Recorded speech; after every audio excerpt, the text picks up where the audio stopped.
Now here's the laws of wealth from three excellent sources. First is the Bible. Second is John Kennedy. Third is Zig Ziglar. That's good company. I'm happy Zig's here today. You're going to enjoy.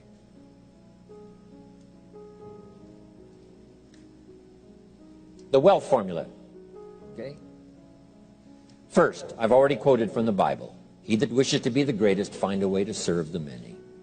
So that's the first key to the wealth formula. Service to many, finding a way.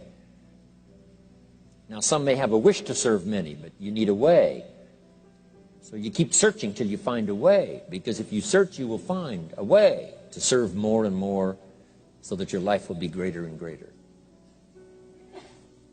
The second, John Kennedy's inaugural speech. Here's what he said. Don't ask. Don't we wish that was the current political philosophy? Where is John Kennedy? John Kennedy said, don't ask what the country can do for you. No matter how poor you are. Don't ask. That's not how you get trophies to put on the mantle above the fireplace. That's not how you become wealthy and rich. That's not how you have abundance. Don't ask what the people can do for you. But, he said, ask, what could I do for my country? What could I do for my neighbor? What could I do for the people in my community? How could I serve more than myself? Ask what you could do for your country. And some people have found out a way to serve the whole country. Some find a way to serve a limited piece of the country. Some find a way to serve a few right around their neighborhood. Some find a way to serve working on a job, rendering a service. But that's the key. Don't ask what they can do for you. Ask, what could I do for them? Why? Asking, what could I do, and beginning the process starts wealth moving in your direction. Key phrase, whatever you move toward tends to move towards you. If you move toward intelligent, it seems now to move towards you. God says, you move toward me, and I will move toward you. You take human steps, I take God's steps, I get there very quickly. Whatever you move toward, if you move toward success, success seems to start coming your way. So figure out what you could do to make the moves, to begin the early qualifications, and then sustain the qualifications, and success is yours, and health is yours, and all valuable things are yours.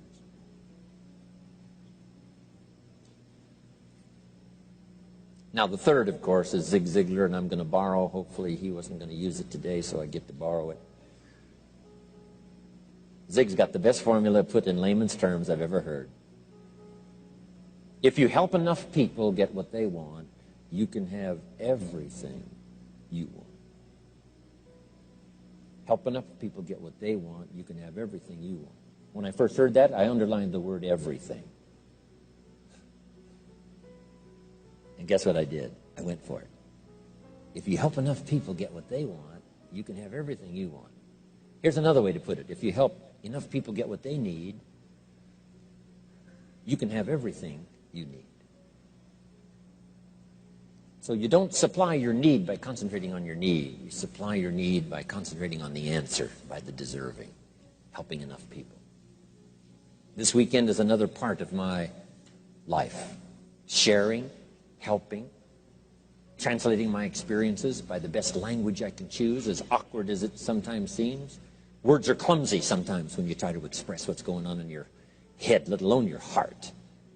But I'm going to struggle best I can these days with the English language, trying to make it valuable to all of you. Okay. Now, start a little subject called personal development. As you know my story, I met someone when I was 25 years old. His name was Earl Schoaf, who dropped into my life at an extraordinary time. So key phrase, timing has a lot to do with it, and who knows, part of the mystery of time, the timing. Part of the timing one I just had that experience that I've shared in other seminars when the Girl Scout knocked on my door. And I walked to the door, and she gives me the big pitch on the Girl Scout cookies, best organization in the world for girls. Got several flavors, time to buy the cookies, only $2. And with a big smile, she very politely asked me to buy. No problem, I wanted to buy. Big problem, I didn't have $2 in my pocket. And I didn't want to tell her that. So I did what I thought was next best. I lied to her. And I said, hey, look, I've already bought plenty of Girl Scout cookies. We've still got plenty in the house we haven't eaten yet. She said, oh, that's wonderful. Thank you very much. And she leaves. When she leaves, I say to myself, I don't want to live like this anymore. I mean, how low can you get lying to a Girl Scout? I mean, that's low down. I told myself that day, this will never happen to me again. One of those experiences. It's called like life-changing. I said, I'm going to search till I find better opportunities so my pocket won't be empty and the bank account won't be empty and I won't be so far behind on my promises to my family. And it was shortly after that I meet Earl Schoaf, who taught me how to be wealthy, who taught me how to change my life. So who knows what the connection is, right? Someone says when the student is ready, the teacher will appear. You know, I don't know all the mystery of that. But anyway, it seems like some of those things uniquely happen. But it was Mr. Schoaf over a 5-year period before he died at age 49 who taught me some extraordinarily simple things. He only went to the 9th grade in school, never finished high school, never went to college, never went to university. So he put his ideas and his experiences in very simple language, which I think for me, you know, a kid from the farms of Idaho, that simplicity was so important. Because if it would have been technical, I'd have missed it. If it would have been mystic, I would have, backed away. But it was just basic, blunt, ABC, familiar stuff that I hadn't thought of before. And he did start to remind me, and those ideas changed my life. Mr. Schoaf was the one when I said, this is all they pay. He said, you've been working 6 years, Mr. Rohn, how come you're not doing better? And I said, this is all the company pays. He says, well, that's not true. I said, no, this is my paycheck. This is all the company pays. He said, no, this is all the company pays you. I thought, that's a new way to look at it, right? He said, doesn't the company pay 2, 3, 4, 5 times this amount to other people? I said, well, yes. He said, well, then this is not all the company pays. It's all they pay you. And if you qualified, wouldn't your income grow 2, 3, 4, 5 times? I said, I suppose. So he said, we don't have to work on the company. We have to work on you. See, that was the beginning of what he called the phrase personal development. I told him things cost too much. He said, no, you can't afford them. I thought, well, that's a new concept. I hadn't thought about that. We put some of the valuable things on the high shelf, so you can't get to them until you qualify. If you want the things on the higher shelf, you've got to stand on the books you read. Every book you read, you get to stand a little higher so you can get the things on the higher shelf. See, I learned those concepts. It was so incredible. And here was the most important one. Success is something you attract by the person you become. See, that phrase changed my life. Success is something you attract by the person you become.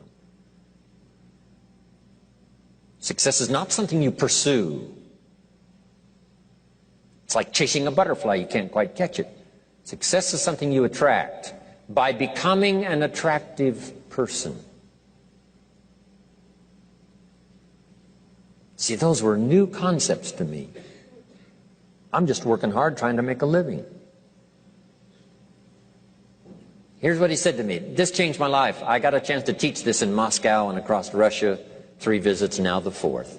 Here's what Schoaf taught me. Profits are better than wages. Nobody taught me that in